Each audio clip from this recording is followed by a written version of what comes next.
ശബരിമലയിൽ വമ്പൻ ലിസ്റ്റുകളാണ് പുറത്തുവരുന്നത്. ശബരിമല സ്വർണ്ണക്കൊള്ളയിൽ തന്ത്രി കണ്ഠര് രാജീവർ അറസ്റ്റിൽ.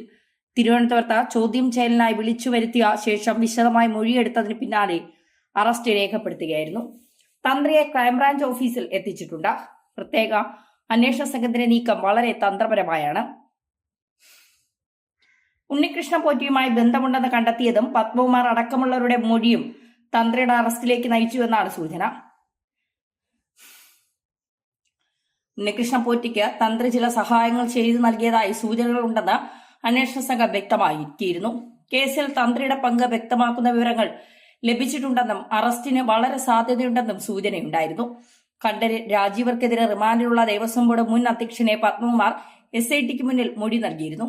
കേസിൽ ഒന്നാം പ്രതി ഉണ്ണികൃഷ്ണൻ പോറ്റിയെ ശബരിമലയിൽ എത്തിച്ചതും തനിക്ക് പരിചയപ്പെടുത്തിയതും തന്ത്രി എന്നായിരുന്നു പത്മകുമാർ SITക്ക് മൊഴി നൽകിയത്. പാളികൾ ചെന്നൈയിലേക്ക് കൊടുത്തുവിടാൻ തന്ത്രിമാർ അനുമതി നൽകിയെന്നും തന്ത്രി കൊണ്ടുവന്നതിനാൽ പോറ്റിയെ വിശ്വസിച്ചതെന്നുമാണ് പത്മകുമാർ മൊഴി നൽകിയത്. ഉണ്ണികൃഷ്ണൻ പോറ്റിയുമായി തനിക്ക് സാമ്പത്തിക ഇടപാടുണ്ടായിരുന്നില്ല. പോറ്റി തന്റെ ആറന്മുളയിലുള്ള വീട്ടിൽ വരാറുണ്ടെന്ന് പത്മകുമാർ മൊഴി നൽകിയിരുന്നു. തന്ത്രി ദേവസ്വം ബോർഡിൽ നിന്ന് ശമ്പളം കൈപ്പറ്റുന്ന ആളാണെന്നും അഴിമതി നിരോധന പരിധി തന്ത്രി ഉൾപ്പെടും എന്നുമാണ് വിവരങ്ങൾ. പോറ്റി സ്വർണ്ണ തട്ടിപ്പ് നടത്തിയ വിവരം തന്ത്രിക്ക് അറിയാമായിരുന്നു എന്നുള്ള വിവരങ്ങളും അന്വേഷണ സംഘത്തിന് ലഭിച്ചിട്ടുണ്ട്. തന്ത്രപരമായ നീക്കമാണ് അന്വേഷണ സംഘം നടത്തിയത്. പത്മകുമാറിന്റെ ജാമ്യ ഹർജിയിൽ തന്ത്രിയുടെ പങ്ക് കൃത്യമായി മറച്ചുവെക്കാൻ SIT ശ്രദ്ധിച്ചു.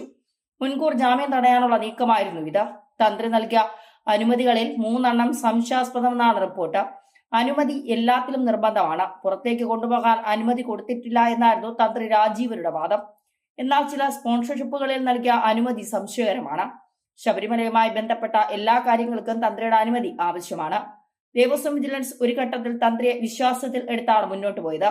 തന്ത്രിക്ക് സ്വർണ്ണക്കൊള്ളയിൽ നേരിട്ട് പങ്കില്ലെന്ന് പറഞ്ഞ് അവസാനിപ്പിച്ചെടുത്താണ് ഇപ്പോൾ പ്രത്യേക അന്വേഷണ സംഘം കണ്ഠര് രാജീവരെ അറസ്റ്റ് ചെയ്തിരിക്കുന്നത്. അതേസമയം സ്വർണ്ണപ്പാളികൾ പുറത്തേക്ക് കൊണ്ടുപോകാൻ അനുമതി നൽകിയിട്ടില്ല എന്നായിരുന്നു കണ്ഠര് രാജീവർ നേരത്തെ മൊഴി നൽകിയത്. സ്വർണ്ണപ്പാളികൾ അറ്റകുറ്റപ്പണി നടത്താൻ മാത്രമാണ് അനുമതി നൽകിയത്. നടപടിക്രമങ്ങൾ പാലിച്ചായിരുന്നു അനുമതി നൽകിയത്. പുറത്തേക്ക് കൊണ്ടുപോകാൻ അനുമതി നൽകിയിട്ടില്ലായിരുന്നു. പോറ്റിയെ ആദ്യം അറിയുന്നത് കീഴ്ശാന്തി എന്ന നിലയിലാണ്. സ്പോൺസർ എന്ന നിലയിൽ പരിചയം തുടർന്നെന്നും മൊഴി നൽകിയിരുന്നു. നേരത്തെ ശബരിമല സ്വർണ്ണക്കൊള്ള വിഷയത്തിൽ എൻഫോഴ്സ്മെന്റ് ഡയറക്ടറേറ്റും കേസെടുത്തിരുന്നു. ഇതിന്റെ ഭാഗമായുള്ള ECIR enforcement case information report EDയുടെ കൊച്ചി യൂണിറ്റ് രജിസ്റ്റർ ചെയ്തു. സ്വർണ്ണക്കൊള്ള വിഷയത്തിൽ കള്ളപ്പണ ഇടപാടുകൾ നടന്നിട്ടുണ്ട് എന്ന സൂചനയുടെ അടിസ്ഥാനത്തിൽ കള്ളപ്പണം വെളുപ്പിക്കൽ തടയൽ നിയമത്തിലെ PMLA വകുപ്പുകൾ പ്രകാരമാണ് ECIR. ശബരിമല സ്വർണ്ണക്കൊള്ള അന്വേഷിക്കാൻ നേരത്തെ ഹൈക്കോടതി ഒരു പ്രത്യേക അന്വേഷണ സംഘത്തിന് രൂപം നൽകിയിരുന്നു.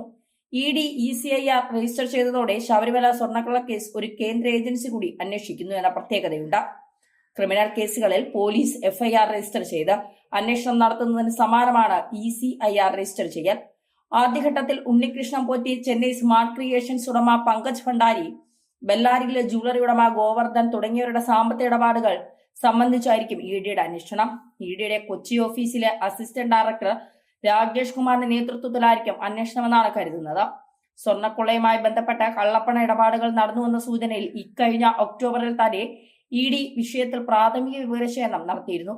കേസുമായി ബന്ധപ്പെട്ട രാജ്യാന്തര തലത്തിൽ ഇടപെടലുകൾ നടന്നിട്ടുണ്ടെന്നും ED സംശയിക്കുന്നു. നേരത്തെ കേസിന്റെ രേഖകൾ ആവശ്യപ്പെട്ട ED കൊല്ലം വിജിലൻസ് കോടതിയെ സമീപിച്ചിരുന്നെങ്കിലും ഇത് നൽകിയിരുന്നില്ല. ഒരു ഏജൻസി കേസ് അന്വേഷിക്കുന്ന സാഹചര്യത്തിൽ സമാന്തര അന്വേഷണ വിഷയം ചൂണ്ടിക്കാട്ടിയായിരുന്നു കോടതി ഈ ആവശ്യം നിരസിച്ചത്. എന്നാൽ ED ഇക്കാര്യം ഹൈക്കോടതിയിൽ ചോദ്യം ചെയ്യുകയും രേഖകൾ ലഭിക്കണമെന്ന അനുകൂല വിധി ദേവസ്വം ബെഞ്ചിൽ നിന്ന് നേടിയെടുക്കുകയും ചെയ്തു. പിന്നാലെയാണ് കേസ് എടുത്ത് അന്വേഷണം തുടങ്ങിയിരിക്കുന്നത്. PMLA പ്രകാരം കേസ് എടുത്തതോടെ പ്രതികളുടെ സ്വത്തുക്കൾ കണ്ടുകെട്ടാനുള്ള നടപടികളും ED ആരംഭിക്കും. തന്ത്രി അയ്യപ്പന്റെ തന്ത എന്നാണ് പറയുന്നത്. തന്ത തന്റെ മകന്റെ സ്വർണം മോഷ്ടിച്ച ഒരവസ്ഥയിലേക്കാണ് കാര്യങ്ങൾ എത്തിയിരിക്കുന്നത്. അതായത് ഇനി തന്ത്രി പറയണം ആർക്കൊക്കെ എന്തൊക്കെ ശബരിമലയിൽ നിന്ന് പുറത്തേക്ക് കടത്താൻ സഹായിച്ചു, അതിലേതൊക്കെ രാഷ്ട്രീയ നേതാക്കളുണ്ട്, ആരൊക്കെ അയ്യപ്പനെ വിറ്റു, ഏതൊക്കെ വിദേശ രാജ്യങ്ങളിലേക്ക് കടത്തി, ഡി മണിയുടെ പങ്ക് എന്താണ്, സിനിമാ നടന്മാരോ അല്ലെങ്കിൽ രാഷ്ട്രീയത്തിലെ മറ്റുന്നതന്മാരോ ഒക്കെ ഇതിൽ പങ്കെടുത്തിട്ടുണ്ട്. ഉണ്ണികൃഷ്ണൻ പോറ്റി എന്തിനാണ് സോണിയാഗാന്ധിയെ കണ്ടത്, ശബരിമലയിലെ അയ്യപ്പൻ സോണിയാഗാന്ധിയുടെ ഇറ്റലിയിലെ സഹോദരിയുടെ ഗണപതി എന്ന പുരാവസ്തു കേന്ദ്രത്തിലുണ്ടോ, അങ്ങനെ ഒരുപാട് കാര്യങ്ങൾക്ക് തന്ത്രി ഉത്തരം പറയേണ്ടി വരും. മാത്രമല്ല തന്ത്രിയുടെ സ്വത്തുവകകൾ അടക്കം ED കണ്ടുകെട്ടും.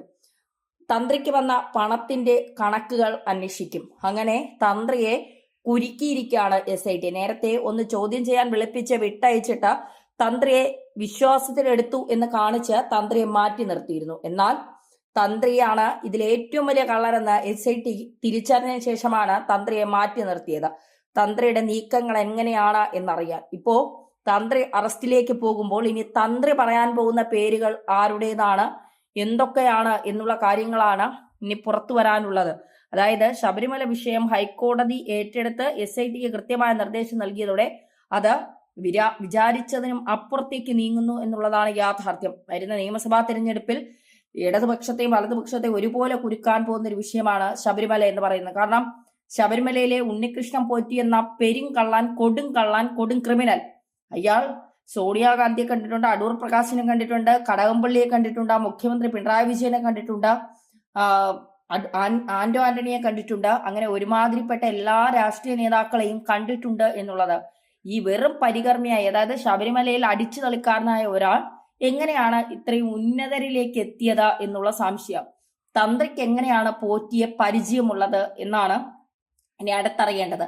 തന്ത്രി എല്ലാം മനസ്സിലാക്കിക്കൊണ്ട് അയ്യപ്പന്റെ സ്വത്തുവകകൾ കക്കാൻ പോറ്റിയെ മനഃപൂർവ്വം ശബരിമലയിലേക്ക് കൊണ്ടുവന്നതാണോ എന്ന ആരോപണം നേരത്തെ ശക്തമായിരുന്നു. അതുകൊണ്ട് എന്തുകൊണ്ട് തന്ത്രിയെ ചോദ്യം ചെയ്യുന്നില്ല, തന്ത്രിയെ കൂടുതൽ വ്യക്തത വരുത്തി ചോദ്യം ചെയ്യുന്നില്ല എന്ന് മീഡിയ മലയാളം ഇതിനു മുൻപേയും പലതവണ വാർത്തകൾ ചെയ്തിരുന്നു.